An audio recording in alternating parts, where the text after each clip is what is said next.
Right, hello there everyone, welcome back to James Redmond TV, where we are the European Masters. Still the best team in Europe. Also, I just want to thank you. Not much more than that, just a thank you itself from Manchester United fans, because as we just so kindly did, show you how to win a European football match and also make 3 goals, be efficient. And you just need to take some notes. If you want to win football matches, if you want to actually not waste my time or yours in the Champions League, it's very important that you watch tonight's game and not celebrate the fact you got 3 consolation goals against Bayern Munich. But how do you make those goals efficient opposed to consolation? And that's what Liverpool did in their best way. And do you know what I love? We are even donating goals to opposition teams on a regular basis. We're saying, we're that good at football, we'll give you a goal, but by the way, because we're boss and we've got a better attack than you, you have no chance. And I love the fact that we have got this 17-18 vibe about us. Everyone is very different to me right now. Is it frustrating when the goal goes in? Yes. Do I forget about the fact that the opposition scores first if we win the match? Absolutely. And this has been a common theme with Liverpool in the past. But if you can be efficient and get results, that's all that matters, chat. I feel like we've got to go too far away from, the fact goals being conceded is never good. But if you score more, then you're doing what you need to do. And I don't know, I feel like it's a way of winning European football matches, getting on the attack, being on the front foot constantly. And I thought we played fine. I thought we were a little bit off the edge in the first half. Typically needing to grow into the game, and a bit of an underwhelming first half like we've saw in many Premier League games. Does it need to improve? Absolutely. Am I trying to justify it? Absolutely not. But there is something quite exciting. I wasn't expecting to go into this season and everything be perfect. I was expecting the defence not to be great and the attack to be great, and I'm getting exactly what I was expecting. And I'm not saying that that's good, because yes, we could have prepared better in the summer for the defensive options, and instead of playing Bajcetic at right back, if we got a right back, we might actually have a better option. We've been a bit unlucky. Trent's injured, Conor Bradley's injured, so granted, that's fair.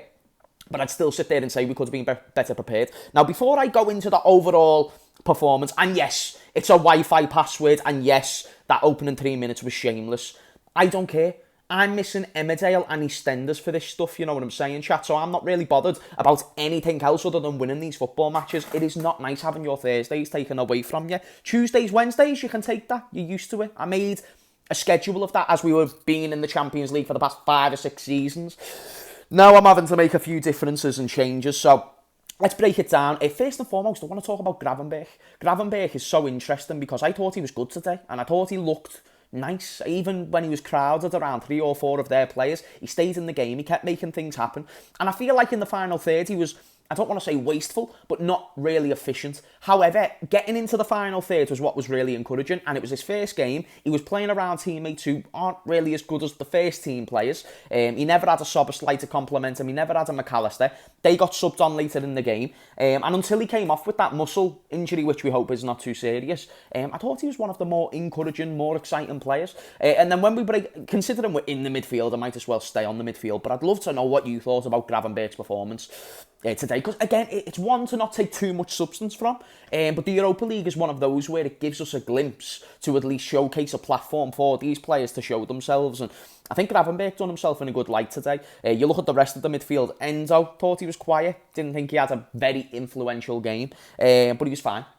And then Harvey Elliott as well, I thought let a few things get to him at times. I've seen better performances this season from Harvey Elliott, but what I like about Harvey Elliott, probably slightly more so than Curtis Jones, is that he doesn't hide away in matches. I don't know if you noticed this about Curtis Jones, but sometimes he just doesn't want to get on the ball, whereas Harvey, irregardless of performance, he's always looking to get involved and make an impact. There was a little sequence with Salah at the end, which he tried to put the ball through, it didn't really work out. Otherwise, I thought he'd done some good things, and he made the flow of the team tick really, really well. So yeah, that was also encouraging. Defensively, I thought Van Dijk was great, and Kanate was fine. He had 1 or 2 weird moments, but otherwise he was okay. And, Kostas Tsimikas, the Greek scouser, got to have a game. Bajcetic at right back, I don't think was great. Don't think that was a great option from Jurgen Klopp. I was thinking, friggin' hell, he's trying to make Bajcetic do a James Mill Neymar, you know what I mean? And he was not bad. He was really bad. It was just one of those things where a right back position for Bajcetic, I understand, maybe try and get him to do the inverted shit that he does, but no, let's not do that again, please. I'd rather see Endo right back. I think he could have done more of a job, but maybe because of Bajcetic's on the ball ability, because he is good on the ball, so maybe Klopp thought, well, He's got a bit of defending about him. His attacking play is fine. Let's see how he does. And I think it was just a test that we probably won't see again. So let me know what you thought about the back line in the midfield. But now going into the attack. I feel like it really started to improve when Szoboszlai came on the pitch. And again, when Szoboszlai came on, guys, I'm not trying to do a 5-minute segment on Szoboszlai again because I do it every video. But Szoboszlai was amazing. Ticked the things over. Everyone else's performance risen. And that's what I love about players like Szoboszlai is that when he plays on the pitch, everybody's levels rise because they're thinking, well, let's give the ball to Szoboszlai and let's get in the right position, as I know Szoboszlai is going to get the ball to me. He very rarely fucks up a pass. So when he came on, that improved the attack. And then the actual attack of Diaz, Nunes, and what ended up being Harvey Elliott at right wing, but it actually started off as Ben Doak. I think that was much better. When Harvey went right wing before Salah came on, and then you had Nunes and Diaz, that was very good for me. And then also, if you are going to touch on Ben Doak, not the greatest performance, but again, we saw some of his signs. Clearly not ready right now. That being said, with more games, hopefully this season, he can just build those minutes up to a point where he's got more confidence, he improves on the end product.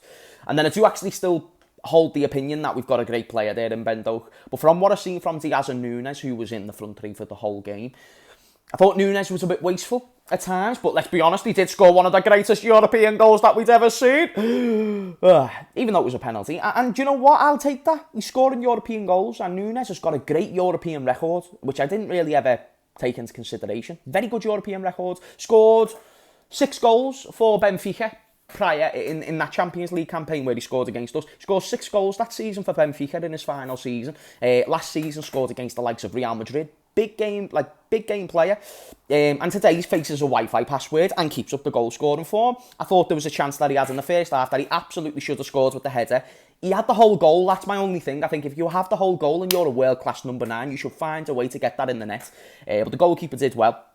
And then there was a few other moments where the link-up play weren't so juicy, and yeah, but he scored. And a striker is there to score goals, and Nunes did just that. Diaz I thought was good as well.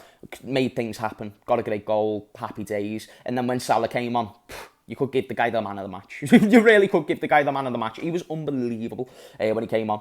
Goal was good, creating chances instantly. The second he comes on, we try and get the ball to Mo Salah. And that dude right there is the best player in the world for me. I know, I'm being shameless.